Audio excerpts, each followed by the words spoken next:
La terza commissione continua a lavorare con grande determinazione e con efficacia, prova ne sia che non abbiamo alcun tipo di provvedimento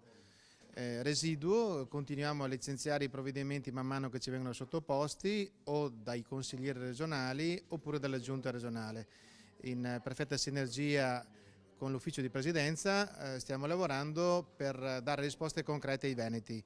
alle imprese e alle famiglie in difficoltà. Il nostro dovere è questo, vogliamo onorare gli impegni nel migliore dei modi. Abbiamo licenziato una serie di provvedimenti anche oggi da parte della terza commissione, uno dei più importanti è quello sul sistema educativo veneto che adesso sottoponiamo all'attenzione del Consiglio regionale per fare in modo da garantire un corretto utilizzo delle risorse pubbliche che devono essere utilizzate per garantire una formazione adeguata ai nostri giovani, per garantire loro delle prospettive occupazionali in queste situazioni difficili di mercato. Questo è il frutto anche di una collaborazione istituzionale, di una disponibilità politica a far lavorare la Commissione. Il fatto che non ci siano arretrati da affrontare è un fatto sicuramente positivo che va ascritto al merito di questa Commissione, però